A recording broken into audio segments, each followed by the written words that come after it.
Selamat pagi para mahasiswa, sampai ketemu kembali di kuliah kita di kelas D Fisiologi Tumbuhan. Hari ini kita akan membahas tentang peran ABA, etilen, kemudian Bacillus dan asam jasmonat serta salisilat terhadap pertumbuhan dan perkembangan tanaman. Ya. Oh ya, sebelum kita mulai perkuliahan hari ini, ada baiknya kita berdoa sesuai dengan agama dan kepercayaan kita masing-masing. Berdoa dipersilahkan. Amin.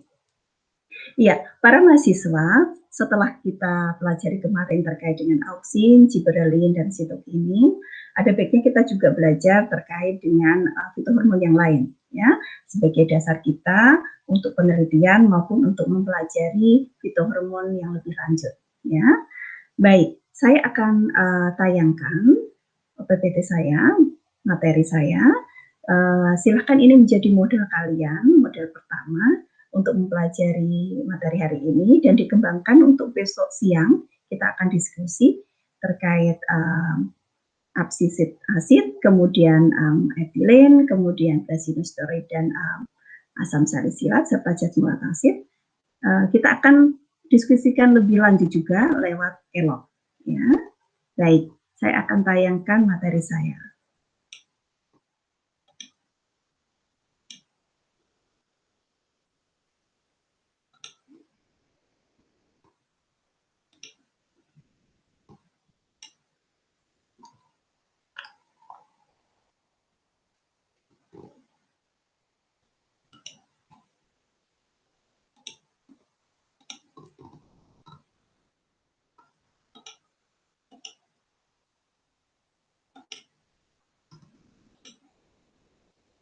Ya, para mahasiswa, apa itu asam absisat atau ABA? Di depan kalian sudah melihat ada figurnya, ada gambarnya dari struktur kimianya ya. Tentu saja itu akan kalian pelajari lebih lanjut lagi nanti kalau kalian mengambil mata kuliah itu hormon. Namun ini sebagai dasar kalian harus tahu bahwa asam absisat atau ABA itu mula-mula dinamakan absisin 2. Ya, kemudian ada juga yang menyebutkan sebagai dormin karena dia berperan atau mempunyai efek mendormankan tunas seperti itu. Lalu apa peran lebih jauh dari ABA? ABA berperan pada dormansi tunas dan biji. Ya, jadi pada daun tua dengan penyinaran hari pendek itu akan memproduksi ABA. Nah, ABA ini akan ditransport ke tunas yang akhirnya akan menstimulus dormansi tunas. Ya. Nah, selama dormansi tunas berlangsung, tunas-tunas apikal yang ditutup oleh sisik dan ruas-ruas batang akan tetap pendek. Ya. Nah, terjadinya dormansi apikal juga dapat disebabkan oleh adanya perlakuan hari pendek tadi yang Ibu sebutkan ya pada daun yang sudah tua. Nah, karena daun-daun tua itu diberi penyinaran hari pendek, maka akan memproduksi ABA yang cukup banyak. Lalu apa yang terjadi? ABA ini akan ditransport ke tunas sehingga menyebabkan tunas menjadi dorman. Lalu kondisi lingkungan yang memacu terjadinya dormansi biasanya memacu sintesis ABA juga dan menurunkan GA karena ABA dengan GA ini bekerja secara bertolak belakang ya. Jadi sebenarnya dormansi hanyalah diatur oleh dua hormon ya, yaitu hormon ABA dan GA, bagaimana konsentrasinya antara naik atau turun dan sebaliknya. Bila ABA menyebabkan dorman, maka GA menyebabkan pemecahan dormansi itu sendiri. Nah, perlakuan stratifikasi pada biji akan menyebabkan turunnya kadar ABA. Lalu apa yang terjadi? Kalau kadar ABA turun, maka kadar GA akan naik sehingga biji berkecambah. Nah, kalau pemberian auksin juga dapat menurunkan kadar ABA, ya, tapi tidak seperti sedetail pada GA. Nah, peran yang kedua yaitu ABA berperan pada pengguguran, ya, pengguguran apa? pengguguran daun biasanya. Nah, ABA memacu pengguguran karena ABA memacu aktivitas enzim protease, pektinase, dan selulase. Nah, enzim-enzim tersebut memacu proses penuaan serta pengguguran. Ya. Peran yang selanjutnya adalah mengontrol membuka menutupnya stomata. Tentu kalian ini sudah paham kalau yang fungsi membuka menutupnya stomata ketika tanaman mendapatkan sekaman, entah itu sekaman biotik maupun abiotik, biasanya akan berespon pertama dengan menutup stomata. Nah, ABA berperan di sini. Ya. Kemudian peran selanjutnya adalah berperan pada pertahanan terhadap serangan insekta. Dalam hal ini ABA menginduksi transkripsi gen proteinase inhibitor, ya, sehingga dia mengkode memberikan sinyal pada tanaman untuk melakukan proteksi atau pertahanan terhadap insekta yang mengganggunya atau hama yang mengganggunya. Gitu ya. Baik, kita lanjutkan. Lalu bagaimana hubungan antara cekaman, ya, cekaman lingkungan dan ABA? Cekaman lingkungan dapat memacu sintesis ABA. Meningkatnya ABA dapat menyebabkan stoma menutup. Ya, tadi saya sudah sebutkan di depan. Nah, hal ini dapat dijelaskan melalui dua teori atau logikanya, pemahamannya. Satu adalah ABA menghambat pembentukan atau aktivitas enzim amilase. Ya, enzim ini berfungsi dalam membentuk asam organik. Tentu kalian masih ingat ketika stomata menutup, maka ya, asam organik hasil dari fotosintas, tentu saja hasil dari fotosintesis, dia akan tersimpan dalam bentuk amilum. Ya, ketika stomata membuka dalam kondisi turgid, ya, guard cell-nya turgid, maka amilum akan terpecah menjadi glukosa. Siapa yang berperan di sini? Enzim amilase.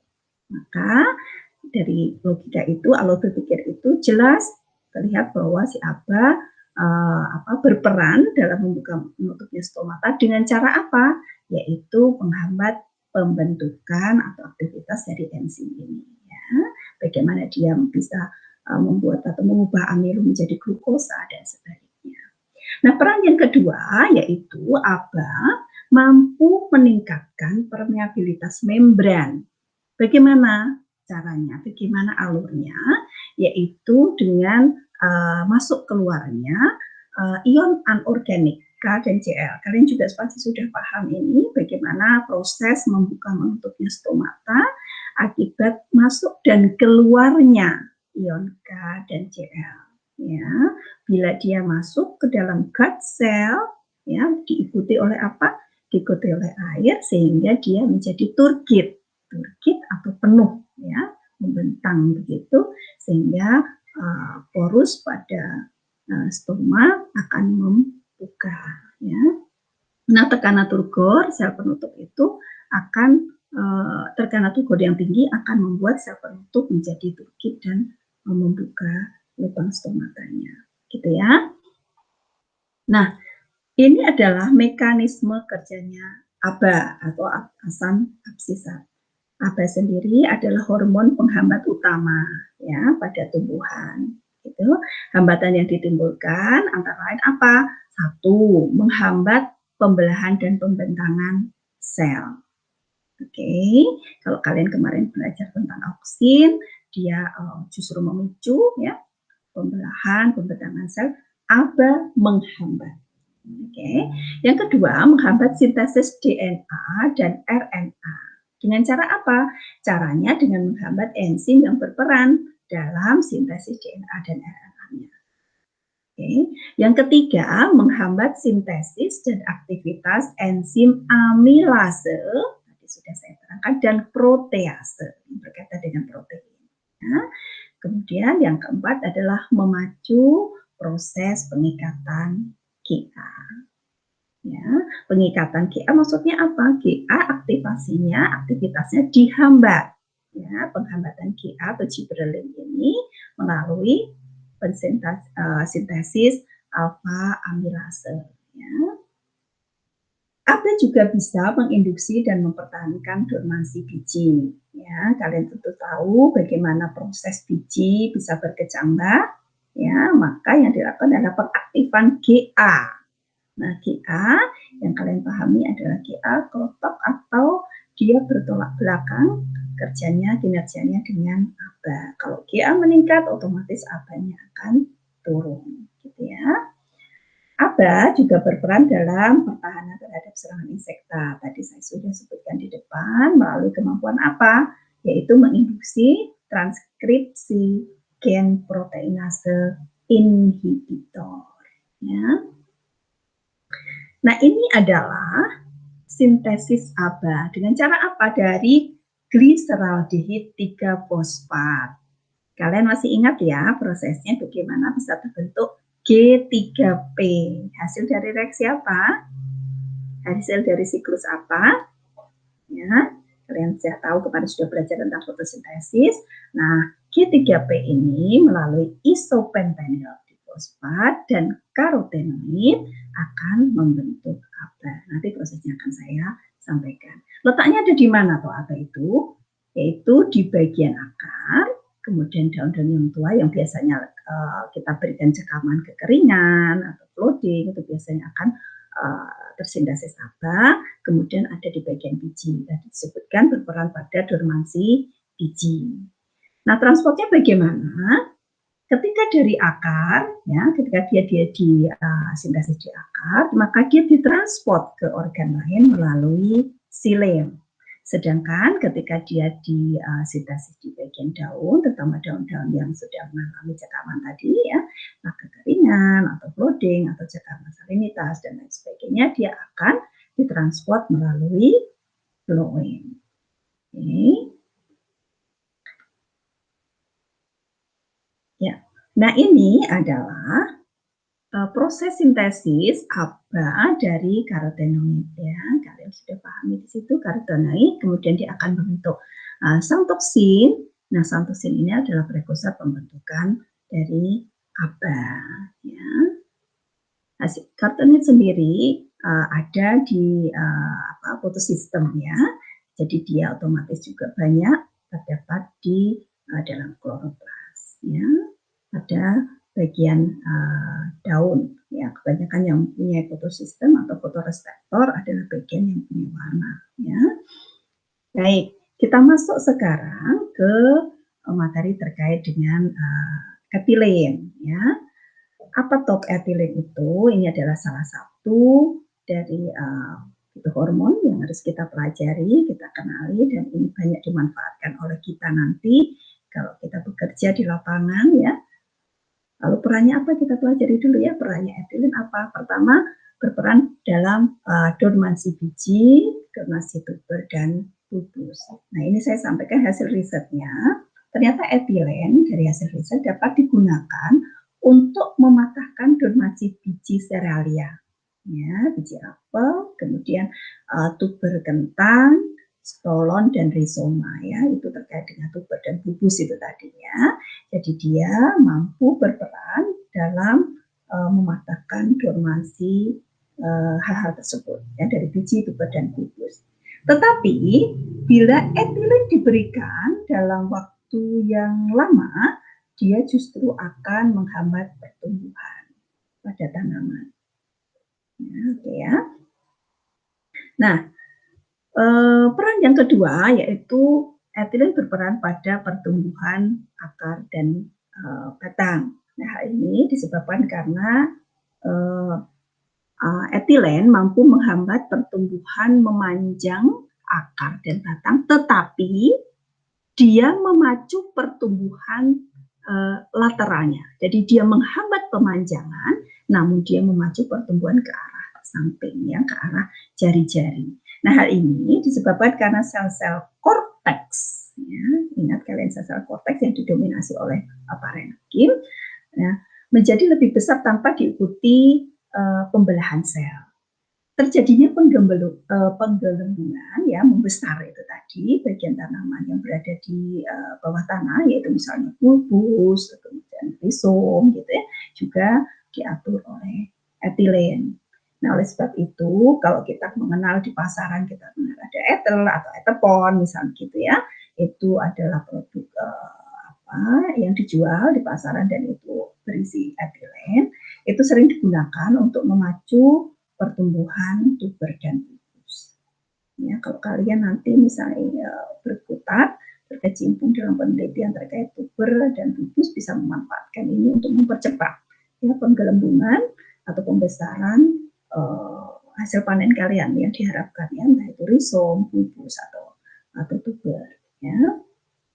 Karena etilen juga dapat mendorong diferensiasi dari tracheit yang ada di xilem. Ingat bahwa xilem itu salah satu komponen adalah tracheida, selain trachea, kemudian serabut dan parenkim xilem ya. Ternyata etilen mendorong diferensiasinya si tracheit ini ya. Nah, etilen itu akan mengganggu orientasi longitudinal atau pemanjangan dari tracheit ya, yang dia berperan penting pada pemanjangan sel, kemudian akan diarahkan, diubah oleh etilen ini untuk berorientasi pada arah radial ya. Itu hasil penelitian pada tanaman konifer ya. Nah, etilen ini juga merangsang absisi dan pematangan buah. Ya, kita sudah paham itu. Nah, karena peran inilah dia digunakan biasanya pada hal-hal yang komersil ya, pada ekspor impor tanaman dan buah biasanya ya, misalnya buah pisang ya, tomat gitu ya, yang dia sengaja dipetik hijau, kemudian nanti di lokasi tempat penjualannya, distribusinya dia akan diberikan etilen, perlakuan etilen untuk memacu pematangan sehingga warnanya sudah cantik ketika ada di lokasi yang siap untuk dipasarkan gitu ya. Nah, etilen juga berperan atau terlibat pada penuaan bunga, ya, terutama dia disintesis sebagai respon terhadap stres juga terkait dengan aba juga ya. Baik, kita lanjutkan. Peran selanjutnya yaitu pada pembentukan akar. Ya. Ternyata etilen memacu pembentukan akar pada stek. Jadi kalau misalnya kita nanti ingin memperkembangbiakan tanaman dengan cara vegetatif melalui stek dan kita ingin tanaman itu segera keluar akarnya, kita berikan perlakuan pemberian etilen ya. Kemudian etilen juga berperan pada pertumbuhan daun. Perannya apa? Ternyata etilen menghambat pembentangan daun, ya, karena etilen menghambat pembelahan dan pembentangan sel tadi ya. Jadi dari perannya tadi dia menghambat pembentangan dan pembelahan sel, salah satunya dibuktikan dengan penghambatan pembentangan pada daun. Nah, etilen juga memperpanjang eksudasi sap atau latex. Nah, ini kalau misalnya kita mau memanen getah pada tanaman, misalnya karet gitu ya, atau pinus gitu, kita bisa berikan perlakuan etilen ini agar masa eksudasinya dia akan menjadi lebih panjang sehingga panen kita akan menjadi lebih baik hasilnya, gitu ya. Biasanya ini si etilen ini akan bekerja dengan auksin karena auksin dan etilen bersifat sinergis dalam hal eksudasi sap dan latex ini. Ya. Maaf, kalau yang bersifat sinergis itu dalam pembentukan akar ya. Kalau yang eksudasi sap ini khusus untuk etilennya.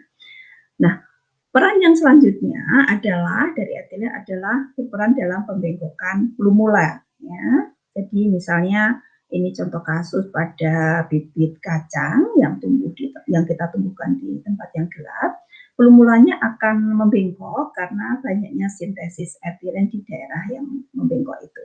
Ya, bila diberikan cahaya misalnya ya, terutama cahaya merah misalnya itu yang paling dominan, maka pembengkokan akan hilang.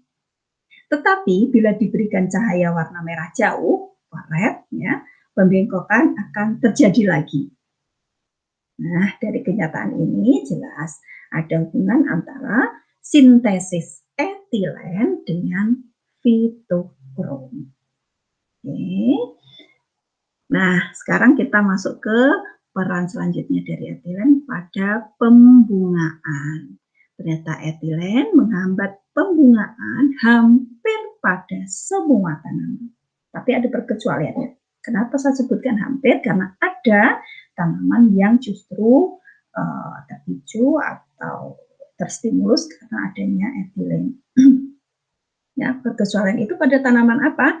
Yaitu pada tanaman nanas, ya, dan tanaman yang masuk pada familia Bromeliaceae dan Lumbago, ya, yang malah justru akan terpicu pembungaannya bila diberikan etilen. Jadi hati-hati ya. Nanti kalau kalian bekerja satu pabrik apa namanya pembibitan, kemudian dia produksi nas, misalnya begitu, kalian jangan berikan perlakuan etilen kalau kalian ingin menghambat pembungaannya karena justru dia akan terpicu pembungaannya. Kemudian peran selanjutnya dari etilen terhadap pertumbuhan dan perkembangan tanaman adalah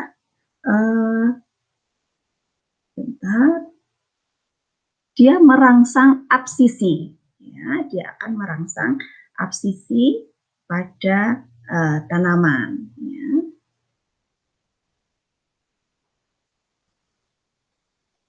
Dan pematangan buah itu tadi yang sudah seperti yang saya sebutkan ya, dia merangsang pematangan buah, makanya dia dimanfaatkan oleh pabrikan besar ya, industri untuk memacu pematangan ketika buah itu sudah siap diedarkan. Nah itu yang biasanya memanfaatkan adalah justru dari negara-negara yang dia mengekspor buah ke kita, biasanya Thailand, kemudian China ya. Nah kita sendiri memang ada beberapa buah yang andalan kita dan itu kita ekspor keluar, namun teknologinya masih tidak seluas sebaik dari beberapa negara tetangga kita, gitu ya. Baik, kita lanjutkan bagaimana mekanisme kerjanya. Mekanisme kerja etilen itu mampu membentuk kompleks dengan ion. Nah, ya, dia ion apa saja, jadi membentuk kompleks dengan Fe dan Zn. Kalau Fe itu ada di sitokrom, Fe besi ya, ada di sitokrom, kemudian Zn ada di enzim karbonil anhidrase. Yang kedua adalah mekanisme kerjanya terkait dengan permeabilitas membran. Etilen itu dapat larut di dalam membran sel, ya, sehingga akan mengubah permeabilitas sel yang pada akhirnya dapat merusak membran sel, ya, karena kalau terlalu banyak diberikan dia akan menjadi lebih kendor, lebih permeabel sehingga mudah dimasuki oleh bahan-bahan yang lainnya, yang kelarutan atau liquid yang lain. Nah, rusaknya ini menyebabkan lepasnya amilase ya, juga disebabkan oleh etilen ya, lepasnya amilase tadi. Oke, peran yang ketiga adalah berperan pada metabolisme asam nukleat dan protein. Karena etilen memacu sintesis enzim selulase, protease, amilase, katalase, peroksidase, glukanase, dan invertase. Ya, karena terjadi peningkatan sintesis enzim ini, maka sama saja dengan peningkatan sintesis protein ya, karena pada sintesis protein melibatkan DNA dan RNA, so tentunya hal ini akan menyangkut metabolisme asam nukleat. Ya. Nah, mekanisme yang selanjutnya kinerja si etilen terhadap tumbuhan adalah mengatur metabolisme auksin. Nah, makanya auksin ini bersinergi dengan etilen karena apa? Etilen dapat menurunkan kadar auksin di saat tumbuhan itu mengalami kondisi yang auksinnya supraoptimal atau melebihi dari kadar yang dibutuhkan. Ya, dengan cara apa? Dengan cara penurunan sintesis, kemudian penurunan transportnya, ya, tidak ditransportkan ke tempat yang dibutuhkan, kemudian peningkatan pengikatan auksin, ya, diinaktifkan auksinnya, gitu ya. Baik, kita lanjutkan dengan bagaimana proses sintesisnya. Nah, ini adalah sintesis etilen dari metionin ya melalui SEM. SEM itu apa? S-adenyl adenosilmetionin ya dan ACC. Prosesnya seperti ini. Jadi resem kemudian diaktifkan dengan ACC sintase menjadi ACC, aminosiklopropan ya, aminosiklopropan, karboksil asid, kemudian distimulus dengan ACC oksidase, diaktif menjadi etilen. Nah, setelah ini dia dapat melakukan kinerja tadi, peran-perannya dalam metabolisme tadi. Nah, sintesis etilen itu terpicu dengan adanya sedikit etilen. Ya, jadi kalau dia sudah sedikit kadarnya dalam tumbuhan, maka dia akan terpicu untuk mensintesis. Dari bahannya apa? Dari metionin tadi. Luka pada tanaman juga bisa mengindukasi sintesis etilen. Kalau ada luka ya, entah luka yang disengaja oleh manusia atau tidak, atau oleh hama gitu ya. Misalnya gini, contoh satu kasus adalah misalnya pada apel atau pisang ya yang kita kemas kemudian kita kirimkan ke satu tempat yang berbeda atau kita simpan gitu. Namun ada satu yang busuk, yaitu dapat memacu pembusukan si apel atau si pisang secara keseluruhan dalam satu box itu yang kita simpan ya. Ini ada satu kasus biosintesis etilen yang diblok pada tanaman transgenik dengan antisens ACC, ya, ACC itu aminosiklopropan tadi, dan antisen ACC oksidase, maka si bunga ini, tanaman transgenik ini misalnya dia akan mengalami pembungaan, misalnya pada bungaannya liar yang akan mengalami senescen karena diblok ini tadi. Kemudian tomat ya misalnya itu yang terjadi di beberapa penelitian sebelumnya, kemudian pepaya dan misalnya pada buah pisang. Ya, oke, kita lanjutkan dengan bagaimana peran dari etilen pada tahapan dari absisi pada daun. Ya, nah ini etilen ada di bagian absisi ya. Ya, jadi dia berperan pada apa? Pada pemutusan ya absisi dari daun dari rantingnya. Ya. Diawali dengan penuaan tentu saja, kemudian penghambatan transport auksin karena dia mampu menghambat transport auksin ya si etilen ini. Kemudian dilanjutkan dengan sintesis enzim pengurai dinding ya, terutama selulase secretion itu tadi ya Anda lihat di depan itu. Kemudian berakhir pada sekresinya akan mempengaruhi pada dinding sel sehingga dinding sel akan mengalami degradasi gitu ya. Baik, kita lanjutkan. Lalu bagaimana proses selanjutnya dari absisi ini? Nah, ini ya, ternyata auksin dari daun yang apa namanya? yang sempurna helaiannya itu ya dapat diproduksi di situ, kemudian dia mampu bila diproduksi kemudian disalurkan, ditransportkan ke bagian yang absisi ini, maka dia akan mampu menunda proses absisi tadi yang distimulus oleh etilen. Oke. Nah, absisi yang distimulus oleh etilen tadi, ini tadi ya yang di bagian bawah ini, bila diberikan auksin maka dia akan terhambat. Kemudian biasanya dia terjadi pada daun yang tua sehingga itu tentu saja bukan tempat sintesisnya auksin sehingga absisi tetap berjalan. Namun kalau misalnya daun itu kita berikan perlakuan dengan pemberian auksin, maka absisi itu akan terhambat atau akan terhentikan oleh adanya auksin ya. Baik. Kemudian kita lanjutkan dengan ini adalah hasil penelitian terkait dengan bagaimana proses etilen yang mampu memacu penuaan ya senescen dan perubahan warna tentu saja pada buah pisang ya. Ini ditunjukkan pada hari sekitar hari ke-7 sama 8 ya adalah puncak dari senescennya ya. Perubahan warna dari buah pisang ya ditunjukkan dengan warna merah. Lalu ini tentu saja berbeda dengan peningkatan dari CO2 ya, dari buah pisang tersebut. Jadi bisa disimpulkan bahwa dengan pemberian etilen ya yang tinggi, tentu saja dia akan mengubah pisang misalnya, buah pisang yang diekspor atau dijual dalam dari bentuk yang masih hijau, kemudian masih agak muda, dia akan mempercepat penuaan. Dan penuaan itu tentu saja bukan hanya masalah warna, tapi tentu saja juga terkait dengan rasa, ya. Walaupun mungkin tidak sesempurna kalau matang dengan cara alami, tapi dengan penambahan etilen dia minimal tidak semasam seperti buah-buah yang hanya diperam, itu saja, ya. Ya, sekarang kita masuk pada brasinosteroid. Apa tuh brasinosteroid itu? Brasinosteroid adalah kelompok dari macam-macam steroid. Ya, kalau macam-macam steroid yang biasanya kurang lebih ada 60 macam. Ya.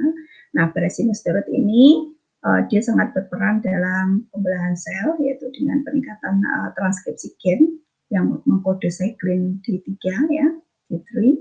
Nah, kemudian kita pelajari sekarang dia berperan sebagai apa saja pada tumbuhan. Ternyata kalau tadi saya sampaikan dia berperan dalam pembelahan sel. Nah, ini dia memacu pemanjangan. Kalau kalian sudah tahu ada pemanjangan, nanti setelah pemanjangan bisa akan diikuti dengan pembelahan sel. Ya. Pemanjangan pada apa? Pemanjangan pada batang misalnya, kemudian tangkai bunga, koleoptil, mesokotil, dan pemanjangan sel. Nah, oke. Nah, yang kedua adalah memacu diferensiasi silem, pertumbuhan tabung polen, fertilitas bunga jantan pada perkembangan bunga. Nah, ini ya memacu diferensiasi silem, ya.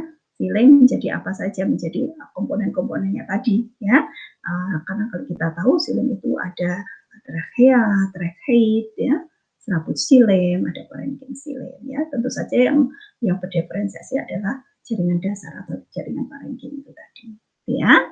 Kemudian brasinosteroid juga berperan dalam memacu sintesis etilen dan gravitopisme. Jadi dia arah jatuhnya, arah gerak dari tumbuhan yang ke gravitasi ke arah bawah gitu, ya. Kemudian peran yang selanjutnya adalah memacu perkecambahan biji. Ya, ternyata dia juga seperti perannya pada GA, dia membantu dalam perkecambahan biji. Nah, ini adalah contoh tanaman yang tidak diberikan perlakuan dengan brasinosteroid, ya, wild type. Ini adalah tanaman yang biasa tanpa perlakuan apapun, dan ini adalah tanaman dengan biosintesis mutan, tanaman mutan dengan tambahan brasinosteroid. Ternyata berbeda tampilannya seperti itu, ya. Mari mahasiswa, kita akan masuk pada asam jasmonat. Nah, apa tuh asam jasmonat itu? Ternyata asam jasmonat merupakan senyawa yang paling aktif karena dia bersifat volatil, ya, mudah menguap, dan lipofilik. Apa itu lipofilik? Ya, karena ada zat zat yang ada di dalam kondisi atau lingkungan yang lemah, ya. Dia hanya bisa di dalam lingkungannya atau diencerkan atau di dalam lingkungan yang lipo atau lemah. Dan dia tentu saja dengan kandungan itu dia hanya bisa dilarutkan dengan alkohol dan ether. Nah, asam jasmonat ini disintesis dari linolenic acid atau asam linolenat, ya. Kemudian kadar jasmonat meningkat dalam kondisi stres, ya. Kalau tanaman diberikan cekaman atau stres, maka asam jasmonat yang akan meningkat, seperti halnya kalau kita tadi belajar tentang ABA tadi, ya. ABA juga akan meningkat kalau kandungan kalau tanaman kita berikan stres, ya. Asam jasmonat, kemudian etilen dan salisilat bekerja sama, mereka bekerja sama untuk mempertahankan atau pertahanan diri pada tumbuhan terhadap hama dan patogen. Hama itu macam-macam, ya, bukan hanya insekta saja terutama, ya. Kemudian jasmonat fungsinya apa? Yaitu pertama, dia menghambat pertumbuhan akar, batang, dan koleoptil serta perkecambahan biji. Ya. Yang kedua, dia memacu penuaan, pembentukan tuber dan bulbus. Justru memacu penuaan, kemudian pembentukan tuber dan bulbus. Ya. Yang ketiga, bersama dengan etilen, dia memacu pemasakan buah dan pengguguran. Ya, dia bekerja sama dengan etilen. Ya. Kemudian yang keempat, dia berperan pada pertahanan. Ya. Kalau pada Arabidopsis, tanaman model itu, ya penelitian pada Arabidopsis yang sudah ada selama ini itu efek dari jasmonat asid ini dia berperan dalam perkembangan alat reproduksi jantan. Ya, tapi itu baru pada tanaman model sehingga belum bisa disampaikan untuk tanaman-tanaman yang lainnya. Nah, ini adalah gambar yang menunjukkan bagaimana ketika tumbuhan mendapatkan serangan dari hama atau patogen, ya misalnya di situ digambarkan ada ulat misalnya ya, maka tanaman tersebut akan mensintesis sistemin yang akan mengkode, ya akan mengkode pembentukan jasmonat asid dari sistemin reseptor. Jadi sistemin reseptor itu yang menangkap kode dari sistemin, kemudian dia akan menstimulus pembentukan atau sintesis jadi jasmonat. Nah, jasmonat asid inilah yang akan masuk ke dalam nukleus untuk mengkode gen aktivasi dari protease inhibitor. Nah, prosesnya gitu kan. Jadi kalau kalian ingin tahu bagaimana tanaman bisa paham, bisa mengerti bahwa dia dalam kondisi yang diserang oleh hama atau oleh patogen. Nah, itu adalah peran dari fitohormon. Salah satunya adalah jasmonat asid ini. Oke. Sekarang kita masuk pada asam salisilat. Ini tidak banyak dengar atau tidak banyak dipelajari, namun ada baiknya kita paham, kita tahu juga tentang asam salisilat ini ya. Jadi asam salisilat ini disintesis dari amino asid fenilalanin ya. Yang pertama kali diambil atau disintesis itu dari kulit kayu punggilo yang saya sampaikan gambarnya di depan itu ya. Kalau yang sebelahnya adalah gambar dari kimianya, rumus kimianya ya, struktur kimianya. Nah, kerjanya si asam salisilat ini reverse atau berkebalikan efeknya dari ABA. Lalu perannya apa pada pertumbuhan dan perkembangan? Ternyata dia berperan satu misalnya pada pertahanan terhadap patogen. Ya, yang kedua, asam salisilat berperan pada sebagai senyawa yang menimbulkan panas sehingga dapat memacu mekarnya bunga. Nanti ada contohnya di bawah, nanti saya sampaikan bagaimana dia bisa membuat satu tanaman, satu tumbuhan yang membutuhkan stimulus panas agar dia mampu membuka bunganya atau memunculkan bunganya. Oke, yang ketiga adalah meningkatkan kesegaran bunga. Nah, ini penting. Nanti kalau kalian bekerja atau mempunyai satu usaha di bidang nursery atau di bidang bunga potong ya, kalian gunakan asam salisilat ini untuk meningkatkan kesegaran bunga.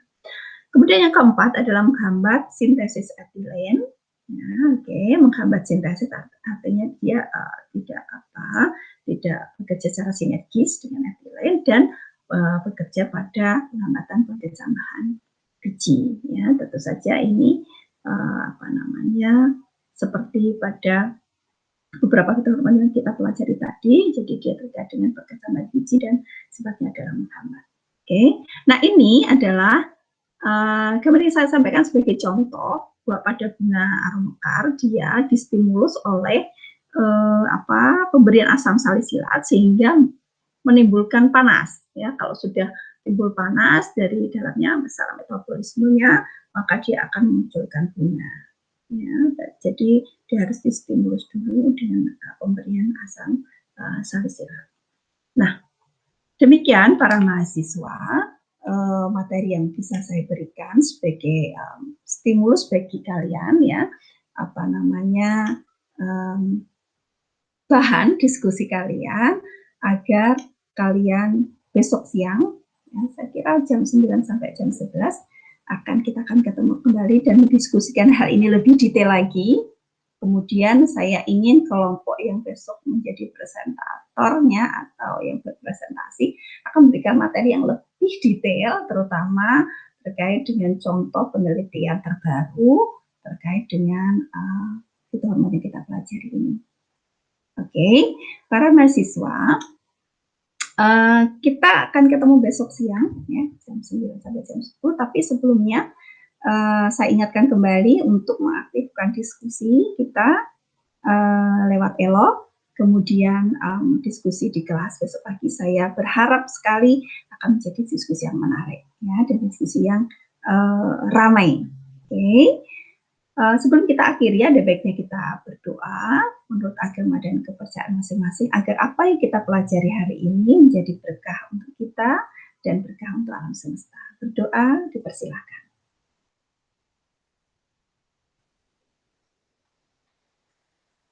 Amin ya rabbal alamin. Terima kasih. Selamat siang. Assalamualaikum warahmatullahi wabarakatuh.